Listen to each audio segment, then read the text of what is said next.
A very good evening to you and many thanks for joining us on the news on NTA International. I'm Chimobi Walter Naji. Let's take the headlines. Africa Continental Free Trade Area first commercial deal officially takes off, with agriculture taking the center stage.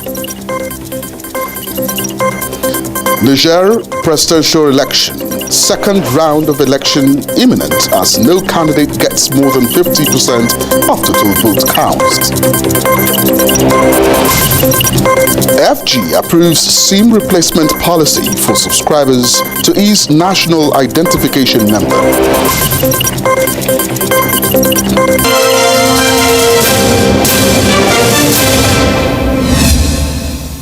Now, it's been predicted that agriculture has been at the center stage of transactions at the African Continental Free Trade Area that came into existence this January 2021.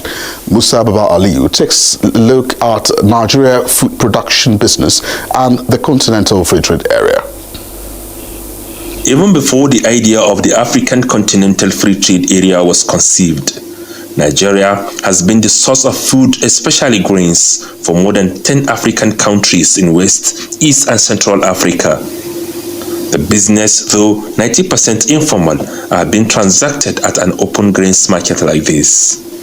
The African Continental Free Trade Area is therefore expected to further strengthen Nigeria's agribusiness tied with other African nations. If you can target another commodity, say 10 other commodities, say even if they are giving us $30 million, 10, that would be $300 million just for 10 commodities. And we have a lot. Sugarcane, we can export. Sesame, we can export. Honey, we can export. Tijani Silagaro, a hide and skin merchant in Kano, says Nigeria will penetrate other international leather markets through the AFCTA. We have established a lot of contact with shoe manufacturers in Nigeria and leather goods manufacturers generally in Lagos, in Aba, and in Kano here, that their products can be exported to South Africa, to Egypt, to a lot of countries within Africa without any tariff. So it's a welcome idea. People who have made investment in the oil sector will be able to repeat, and other people will come in to make investment and make gain. So it is the best step in resuscitating the oil palm sector in Nigeria. For business like this and others that are taking place across the African continent, the World Bank estimated that the monies that exchange hands daily worth more than $300 billion. The African Development Bank also forecasts that such businesses will hit $1 trillion under the African Continental Free Trade Area. Agricultural economists are of the view that for Nigeria to have a huge chunk of the business, issues relating to quality, standard and packaging must be addressed. We are going to organize all our research institutions to make meaningful research, to develop products and allow them to sell, to patent their production. Value addition to Nigeria's agricultural produce, such as cocoa, coconut, shea nut, ginger, industrialists believe will boost the country's revenue and attract more market. In Abuja, Musa Baba Aliyu, NTA News. Thank you very much, Musa Baba Aliyu, for that background report. Now, joining us via Skype is the president of All Farmers Association of Nigeria, Kabir Ibrahim. Many thanks for joining us on the news tonight. Thank you very much, Walter. All right, so let's start with you, letting us understand what is the stand of All Farmers Association of Nigeria on the Continental Free Trade Area. We are very enthusiastic. We are members of the National Action Committee, and we are working on the agriculture work stream to make it a reality. We have identified about 13 competencies where we can really harness our potentials and be able to play very well in AFTA. We play on in soya, rice, maize, oil palm, rubber, cocoa, sugar, poultry, livestock, wheat, fisheries, sesame, and ginger.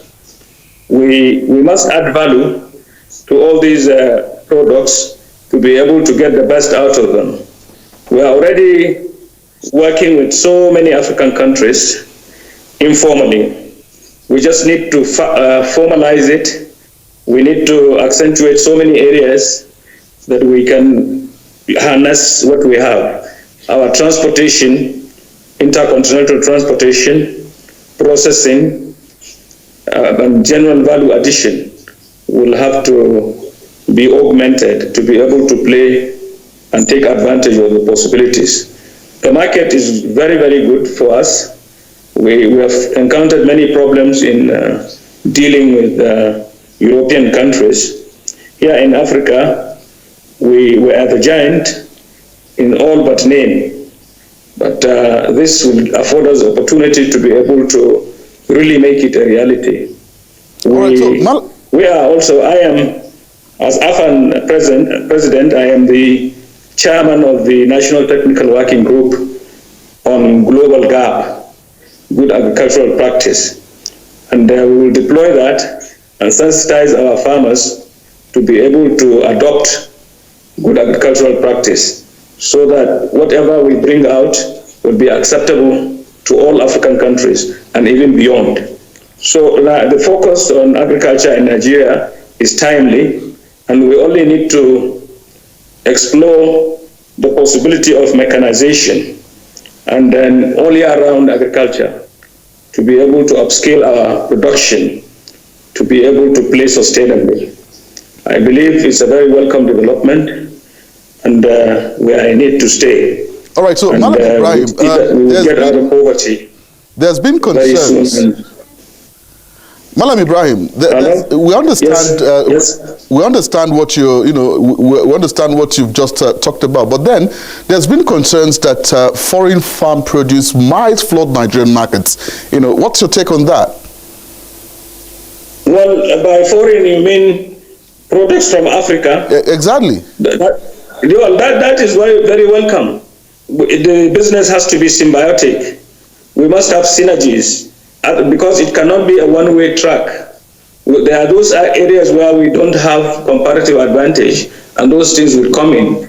If we do our work very well, we will be able to compete favorably with whatever comes in. If we don't allow anything to come into Nigeria, nobody will allow whatever we produce in Nigeria to go out to them too. This is a free trade area. You must be able to show your merchandise based on the packaging and the quality that you produce. You cut a niche. So it's a very welcome thing, and competition, I think, is very, very welcome in quality control. But then will the issue of rules of origin, also come in place as far as agricultural products is concerned? Of course, that is germane to the success of the whole thing. You must do that. There are many, many streams, even transportation that I mentioned, quality control, the agribusiness itself. There are many, many streams, as many as 27 or so streams. People are working assiduously towards making it a success. Every other country must do the same, so that the quality of what we produce in Africa will be such that when its market is very good in Africa, it can also go to other continents.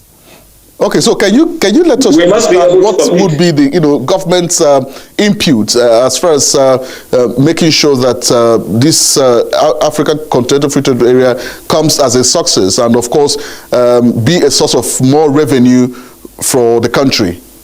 What should be government? You see, government already has played a very, very important role. It set up NAC. It allowed us to look at all the possibilities in AFTA. And then before it ratified, they consulted with us widely. The president inaugurated our own committee. We went on to work. We worked. We submitted a draft based on which the president signed up the agreement that is taking place now in January. So government has put a lot of investment. It only needs to do more by helping us to get the infrastructure necessary for processing and value addition, and then also to help us to mechanize and upscale our production.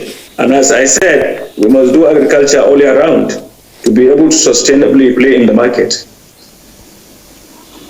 All right, thank you very much, National President, All Farmers Association, Chief Kabir Ibrahim, for being with us on the news.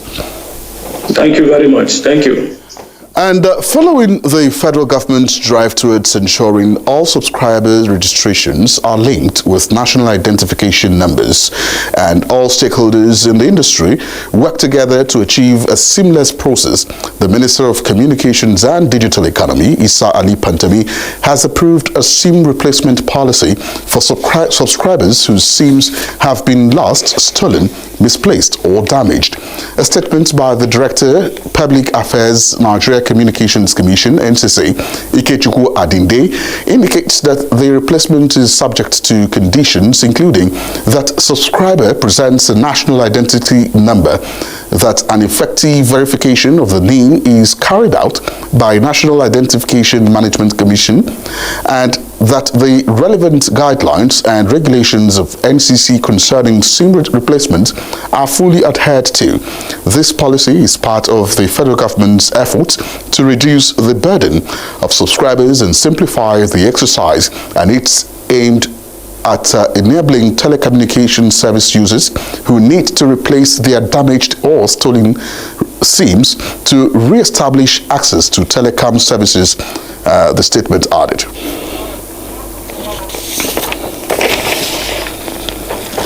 All right, and Israeli vaccinates 1 million against COVID-19 in less than 2 weeks, just as Niger presidential election heads for runoff.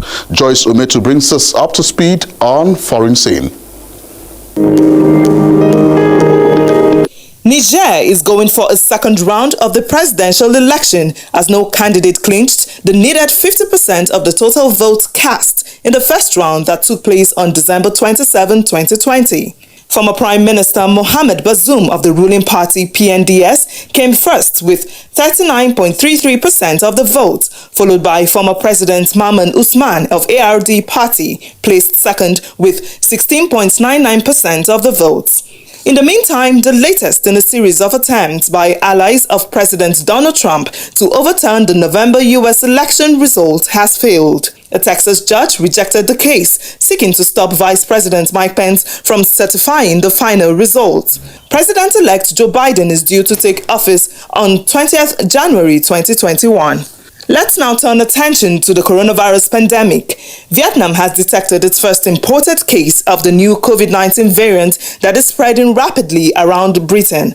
The variant was identified in a 44-year-old woman returning to Vietnam from Britain. In another development, Britain reactivated emergency hospitals built at the start of the pandemic and shut primary schools in London to counter the rapid spread of a much more infectious variant of the virus. The country's health service said the closures were a last resort in the face of a fast-moving situation. Meanwhile, Israel has given vaccinations against coronavirus to more than 1 million people, the highest rate in the world, as global immunization efforts step up. A global tracking website affiliated with Oxford University reveals that Israel is closely followed by Bahrain and the UK. Meanwhile, India has staged nationwide drills to start one of the world's biggest coronavirus vaccination programs. Saturday's drills saw 25 health workers receive dummy vaccines at each of the centers to be used across the country in a test run before the launch.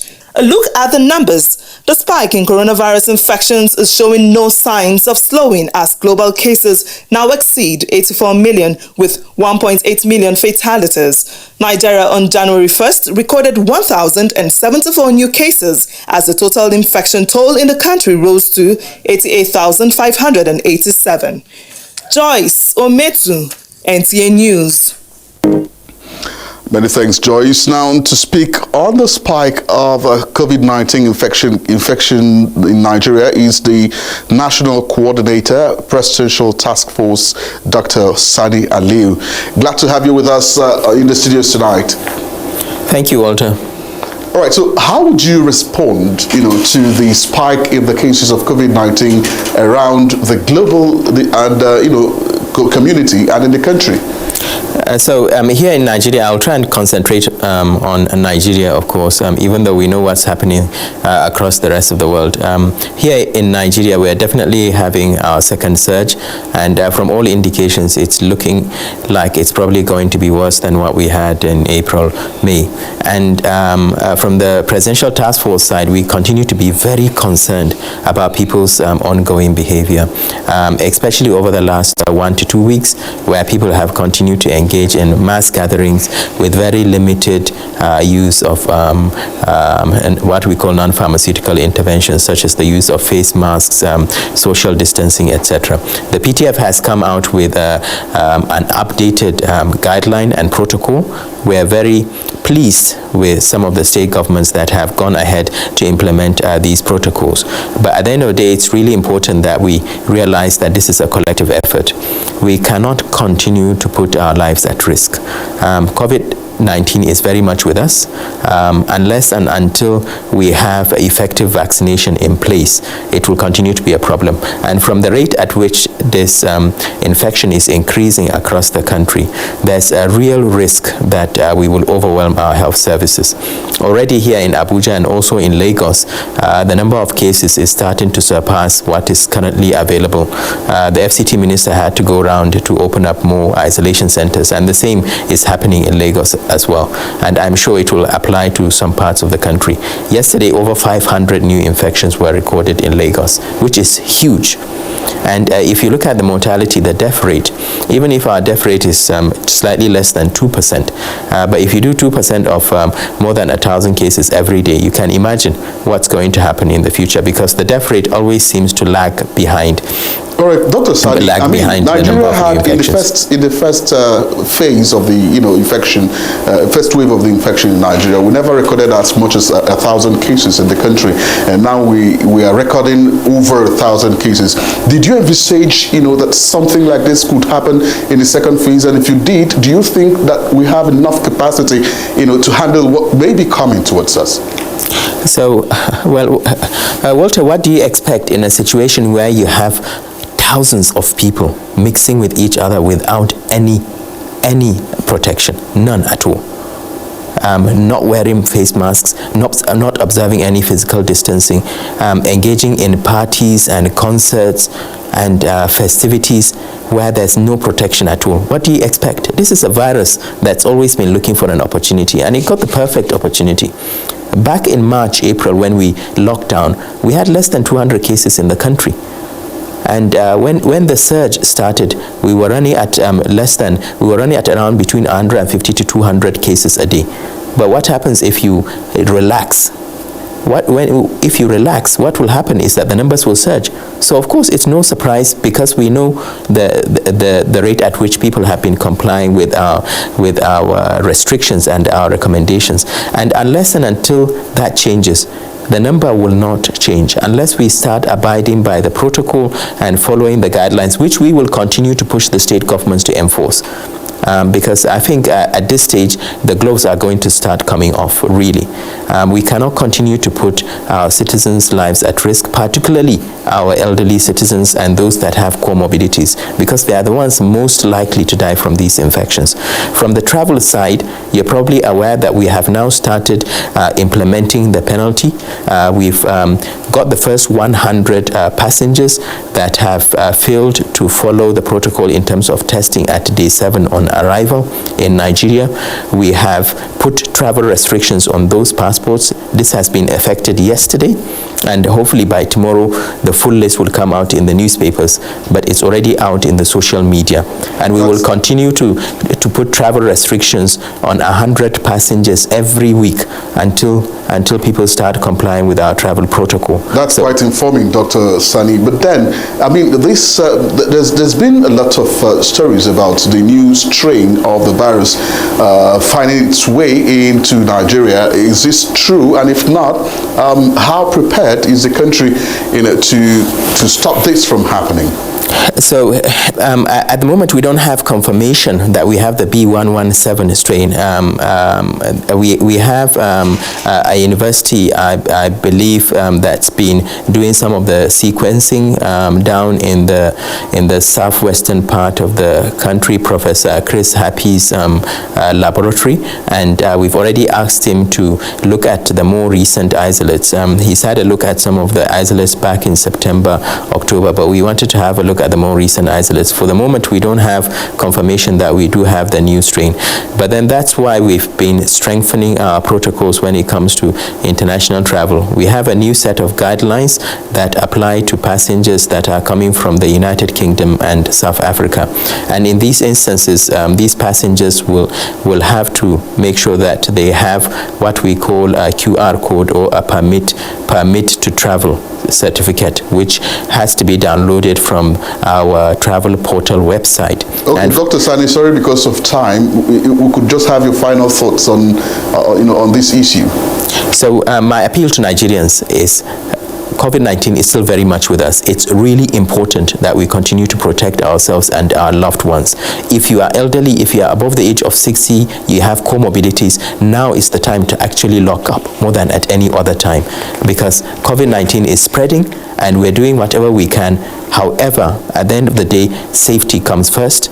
It will be a personal tragedy if a person catches COVID, and it's really important that we protect ourselves. I'm also appealing to the public to observe those non-pharmaceutical interventions, wearing a face mask in public, keeping your distance, and avoiding crowds. Yes, Doc, finally, just in about 30 seconds, if you may, the issue of vaccine, how ready are we to get it in Nigeria?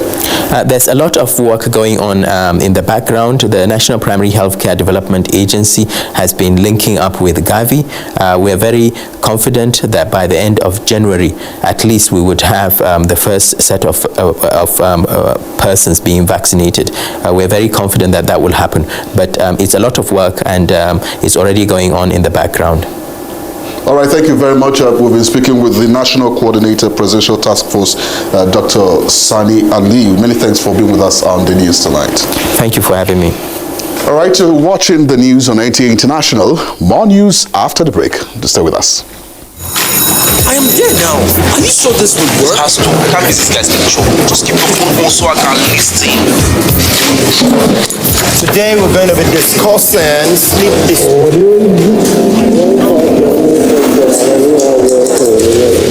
What is the medical term for sleepwalking?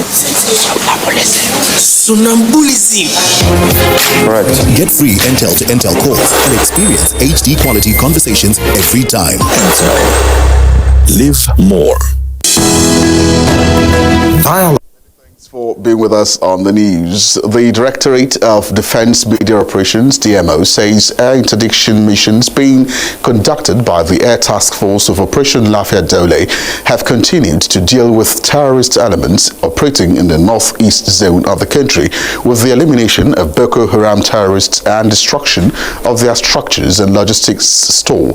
DMO Coordinator Major General John Edenche indicates that the latest of these was achieved at Mana Waji in Borno State, where the terrorists set up a new settlement.